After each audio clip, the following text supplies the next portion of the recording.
Namo Amida Butsu. Good morning, good afternoon, good evening, wherever you are, whenever you are, whichever realms of existence you are, whichever states of mind you're in, whichever conditions you find yourself in.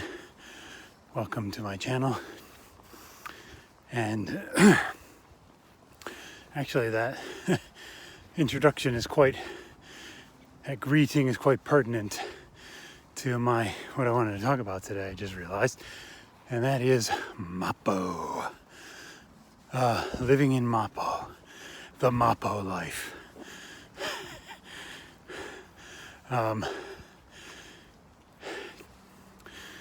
So, it's a degenerate age, an age of decline. Key word, actually, on that, because I often hear people talk about Mappo in the context of that we're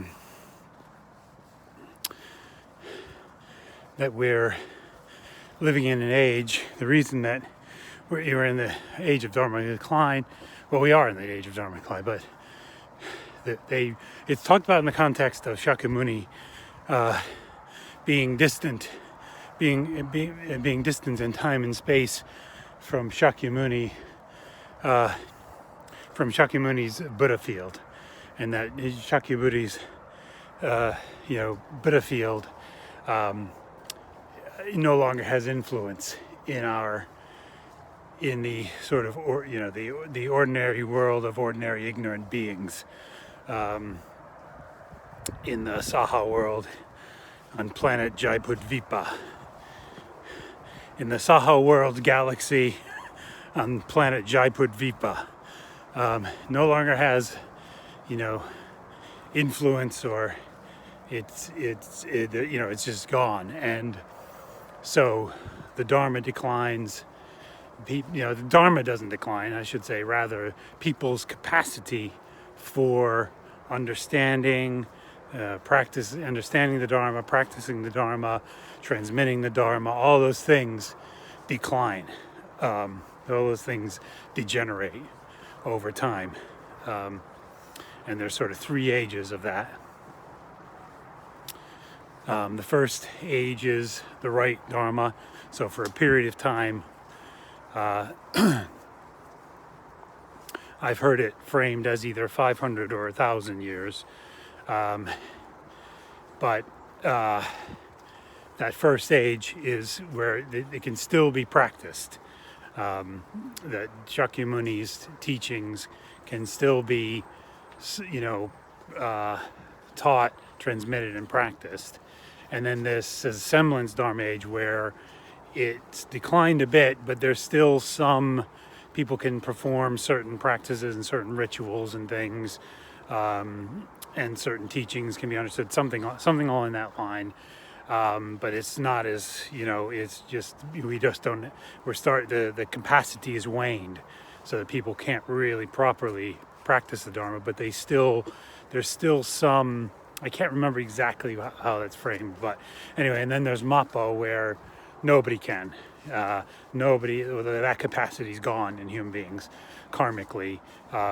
It's just gone. And so it's, they frame it as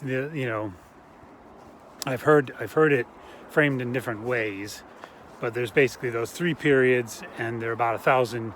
The first 2 years are the first two periods are 1,000 years each, generally speaking, and then the latter age lasts actually not for 1,000 years, but for 10,000 years, which is the age we're in, Mappo.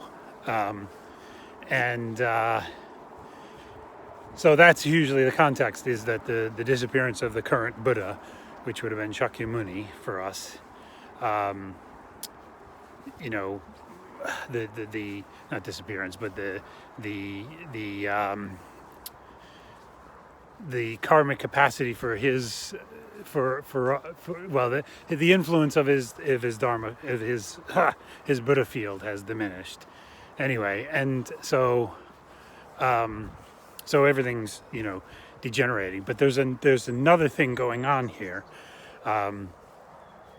Shakyamuni appeared just before, in this Kalpa. We're in a declining Kalpa, so there's these long periods of time in Buddhist teaching called Kalpas, and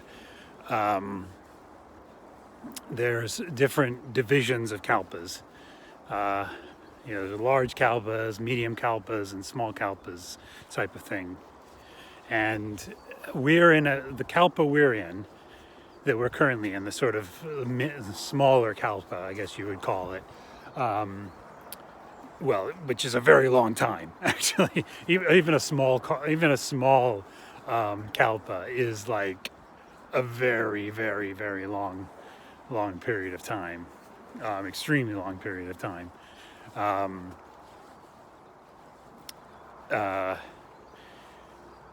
And it's been declining since the beginning of this part of the Kalpa, right?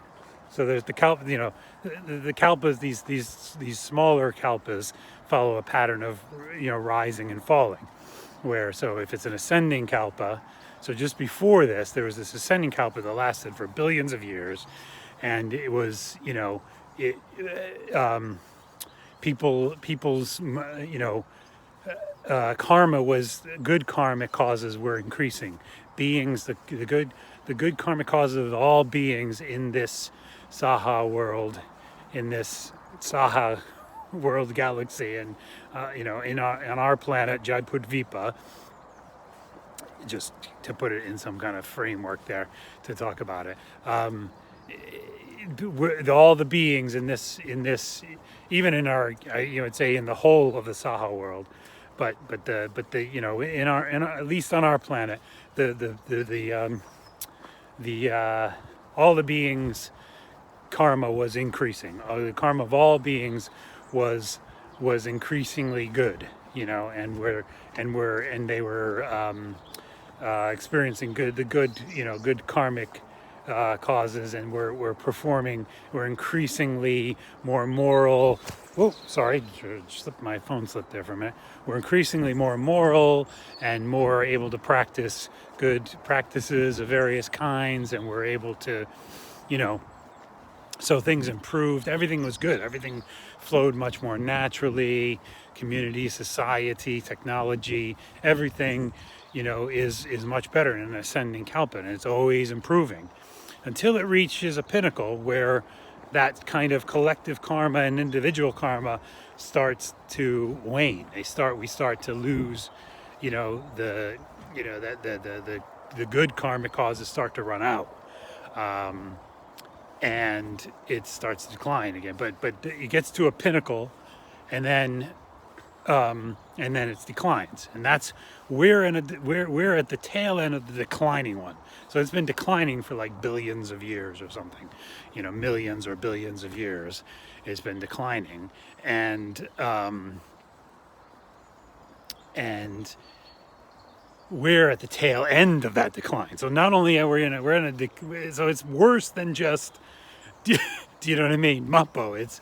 We're in the declining. Mappo is the tail end of a declining Kalpa. So we're at the ass end. We're at the ass end of the universe. Like we're at the ass end of the temporal cosmology in Buddhism. We're at the lowest of the low part. No, not quite though, because it's 10,000 years, say, from the lowest of the low. But we're certainly circling the drain, is what I'm saying. We're pretty low, and that's where Mappo falls, is at this lowest point of the declining Kalpa. So it's pretty bad, and living in that. I've had, before I sort of understood that, before I understood Mappo, before I really, understood to whatever capacity I could Buddhist cosmology and Buddhist teachings about time and the cycles of time and Kalpas and Mappo and everything else, I knew we were living in a degenerate age. I knew things were declining, and I knew they were going to keep getting worse. When I really thought about it. I've had various responses to that over the years. Wanting to improve things, or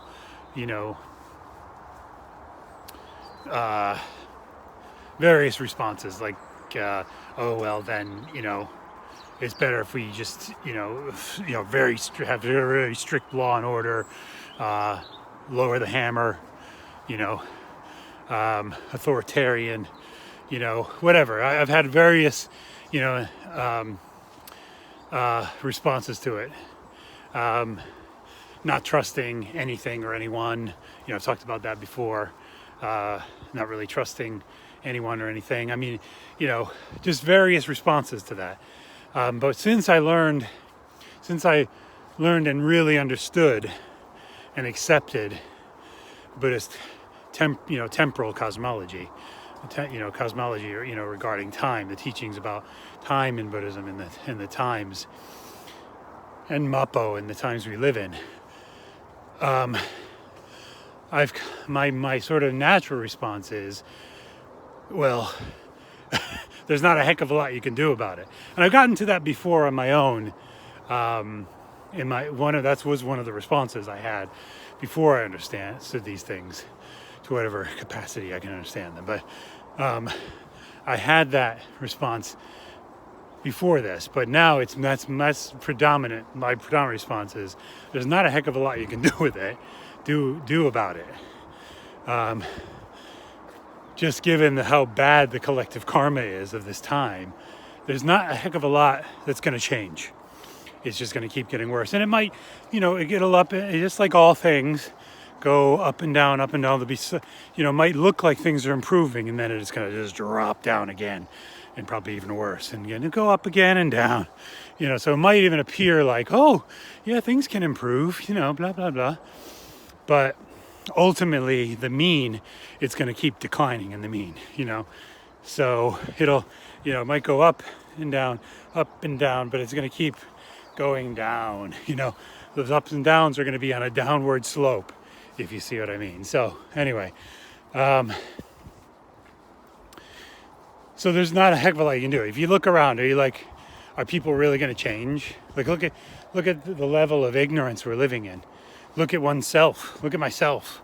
Look at the ignorance that people live in. Look at the immorality. Look at the cluelessness. Look at the brainwashing. Look at the reactionary way that people react to things now. Look how unreasonable, how completely unreasonable people have become.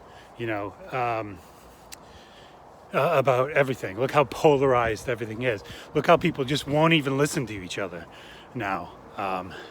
Just in terms of politics now, they won't even listen to each other. And other places and times have experienced that, but now that's almost a universal thing around the globe. The polar, the 2 or 3 sides, of a country are just totally polarized now. Basically, with left and right, totally, to the point where there's no reasoning, you can't, and both of them are full of shit. Both sides, all sides, all political sides, if it's based in this world, are full of it. I think there's some things that are better than others. There's some political stances and some that are better than others, but it all comes from ignorance.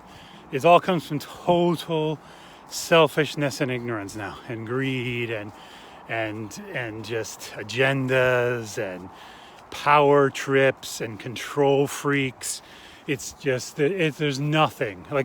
Just look around. Seriously, there's not a lot you can do about it. We're in Mappo. That's part of Mappo. This whole thing degenerating and becoming this way is Mappo. So there's not, and like really, we're gonna like, people are gonna like, there's something you can do about it. Like people are gonna actually be able to suddenly change and become more moral, and and become like to an extent where it alters the collective karma. No, it's not gonna happen, is it? Not gonna happen, not even a little bit. So my sort of natural response to it, without even really thinking about it that much, is, well, I can't take it that seriously, and there's not much you can do about it. So why get too involved in it even? There is no point. There's literally no point. That's my natural response to it, is there is no point to getting involved in it. And yes, I need to, in gratitude to Amida, live by Buddhist morality as best I can. Live by the moral teachings that Shakyamuni gave, and the teachings about society and leadership and all those things that Shakyamuni did give teachings around all those things, and relationships and everything. Men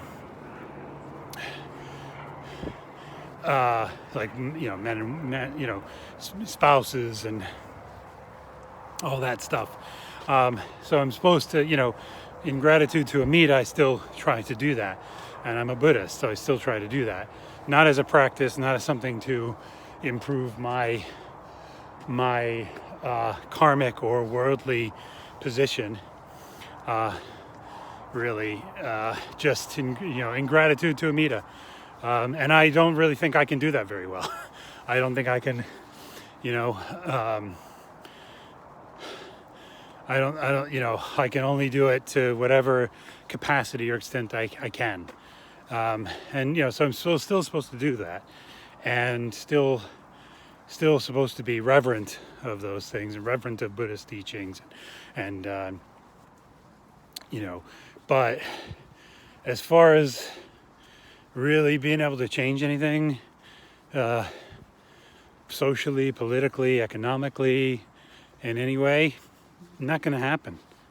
Sorry, it's going to be what it's going to be at this point. It is going to be what it's going to be, and to me, to get involved in it, to get wrapped up in it, to invest any emotional time or effort in that, it just, to me, is completely useless. It completely makes no sense to me, and so I just don't. I mean, that's just my own response, is,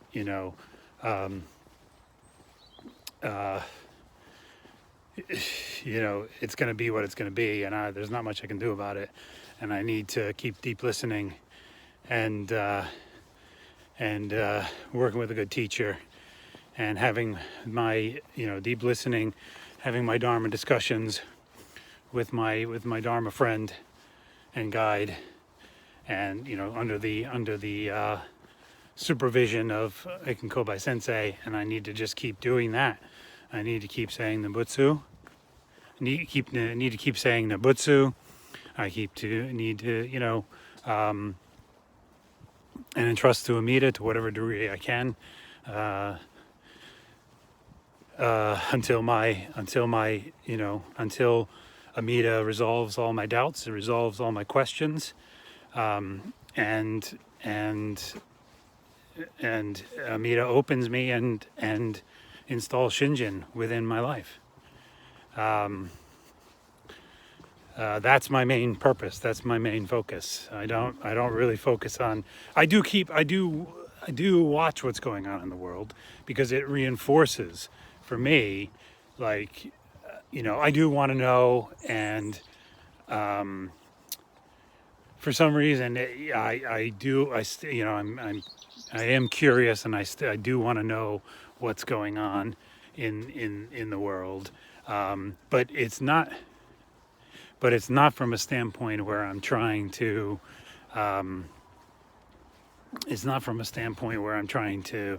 affect things or try to figure out what's going on. I know what's going on. It's Mappo. it's the declining Kalpa, man. We're screwed. It's screwed. There's nothing, you can't unscrew it. It's so I know that, but anyway, for me, like seeing and hearing what's actually happening in the world reinforces we're in Mappo. It actually reinforces and motivates me to keep doing what I'm doing, to keep following the Jodo Shinshu path. It motivates me in a weird way. I mean, it sounds like something really negative and fatalistic and pessimistic, and it is. We're, as Jodo Shinshu Buddhists, we are not, Orthodox Jodo Shinshu Buddhists or Amida followers. We are not Amida Dharma followers. We are not. We're not really optimistic about the future, about samsara, about our lives. We're really not. But we're not nihilistic. We may be pessimistic and fatalistic, but we're not nihilistic, and it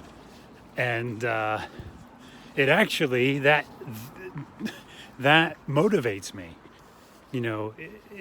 Having that, even before I understood Mappo and the declining Kalpa and all that stuff, I did get like, this is samsara, and with the samsara being a samsara, you don't have, when you understand that and you learn about that, you don't have a positive outlook on samsara. You don't have an optimistic outlook, and that motivated me in my Buddhist practice then, and it motivates me to follow Jodo Shinshu now.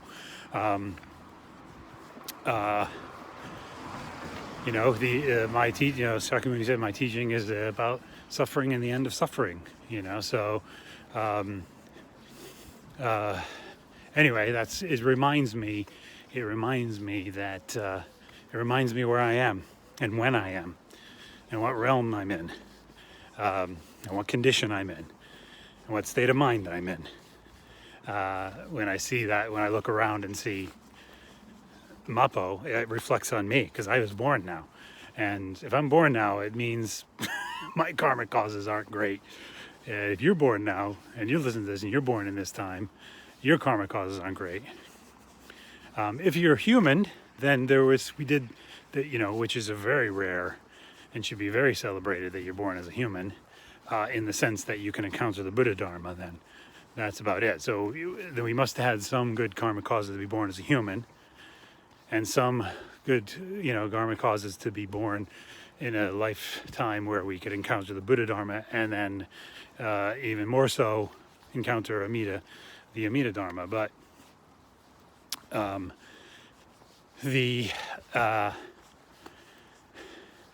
but it still doesn't. If you're born in Mappo as a human, it doesn't say a whole heck of a lot positively about you and your karmic causes and your your merits, your total lack of merits. Anyway, it says a lot actually about your total lack of merit. So it reminds me of all that when I look around. It's Mappo. That reminds me of what I am, who I am, where I'm, what I am, when I am, and what and it simplifies and focuses me to get me to, and that keeps me on the path. Because where else am I going to go? Where else are you going to go? The monkey mind tries to go all kinds of places still, and it will keep doing that even after I have Shinjin. Monkey mind's going to run all over, but it won't stray. Once I have Shinjin, then I won't doubt. I won't stray. I won't doubt.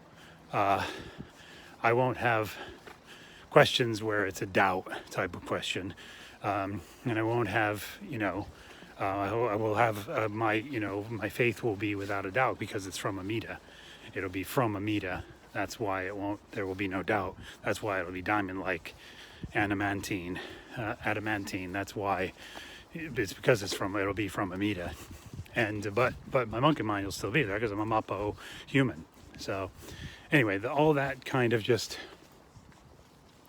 focuses me, puts me. It just reminds me. Not focuses me, but just reminds me where I'm at and why I need to follow this path. And I'm kind of grateful in that sense that I was born in Mappo. I was grateful because if you're born in an ascending Kalpa, like it's kind of like the gods. You don't have a lot of motivation you don't have as much motivation of suffering to get you to pursue and go after and learn the Buddha Dharma. You just you just don't have them. There's just not as much motivation there. If you're in a better age, you're not as acutely aware of your harrowing, precarious position in life. So I'm grateful. Even though it's a pretty horrible place and time to be born, I'm grateful that I am born now because of that, and I'm very grateful that I encountered Buddhism and the Amida Dharma in this lifetime. So, but I think that's all I have to say for today. So, Namo Amida Butsu.